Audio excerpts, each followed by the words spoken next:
Good afternoon. It is an honor and a privilege to be here today, to be part of our celebration of 67 years. My name is Leslie Daugs. I'm elected for the City of Bremerton as a councilwoman and a vice president of the City Council. I am also a first-generation Filipino American. My dad retired Navy, and we made Bremerton our home. Kitsap County has 3 Filipino community halls, a Filipino population of 32,400. In Bremerton alone, we have 5% of our population is Filipino, which is 2,050. But I'm not here to share stats of where I live. I'm here to share why stories are important. Every one of us has a story to tell, and every story is important. My story began 75 years ago. In fact, I was non-existent at that time. This story involved my father and my grandfather. 75 years ago, an important part of history happened, and not many people are aware of the Bataan Death March. Like many times in history, some parts of history can be read in books, some can be watched on shows. There are also some parts of history where the story is not told or discussed often. I'm here today to share my story with you. As I mentioned earlier, my story involved my father and my grandfather. My story began in April 1942. My father was 11 years old. I want you to think of a time when you were 11 years old.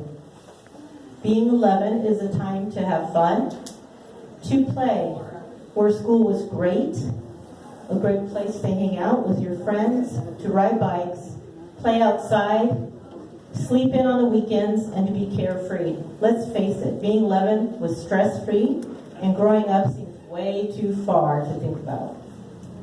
My grandfather, an American Army soldier, lived in the Philippines, who met my grandmother, a Filipino. They chose to live in the Philippines, where they had 3 children. My father was their only son. My father grew up during World War II, where the country was being invaded by the Japanese, where many Filipinos and Americans were captured and held as prisoners. My grandfather was captured by the Japanese during this time. I never met my grandfather. In fact, he was one of the 10,000 Americans and Filipinos that died at the Bataan Death March. But during the capture of my grandfather, my grandmother and her 3 children were trying to find a place to avoid being captured. They set out to the mountains where many families were hiding and were heading. My father was 11 years old and living on survival mode. They found refuge in some caves, which became home for many Filipinos. Most homes consist of 4 walls, a roof, running water, and heat to stay warm. Well, this was not the case for my father. Every day was a challenge to find food and water. Living in a cave was moist, damp, and cold. Staying warm was a challenge. If they started a fire, the smoke would give way to where they were hiding. My father had no childhood. Do you remember the story I shared of being 11? Well, that wasn't so for my father. He grew up trying to survive from being captured, staying alive with minimal food and water, and if he managed, then the other challenge for staying warm in the winter months. Every day was a challenge. The day of being a child was non-existent. I remember a story my father shared with me about the time he got sick chewing raw tobacco. Raw tobacco was used for wounds. An individual within the cave had a wound. The only way to treat it was to chew on raw tobacco and apply it to the wound. It cannot just be applied raw. It must be chewed. As many individuals would help with this task, my father being one of them. So at 11 years old, gone is the safety of your home. Time for play, no opportunity to finish school. Gone is the chance to be a youth. This was a difficult and challenging time in his life. In fact, my father didn't share these stories till I was an adult. My father never talked about this time in his life, and I may be the only one he has shared this story with. Many Filipinos return to the Philippines to visit family, to visit their hometown, to reconnect with their heritage. But my father never chose to go back. When he left the Philippines, he joined the U.S. Navy, and my Filipino mother joined him. My father my parents wanted not to remember this part of their lives. They closed that chapter until they shared it with me. I am keeping his story alive. I am sharing a story in history that no one is aware. This story is so much more important now than it ever was. You see, my father passed away, and his story now ends with me. This is why stories matter. Why do stories matter? Because it's the stories that help build this community hall. Filipinos face discrimination. In 1927, your Filipino community was threatened by mobs.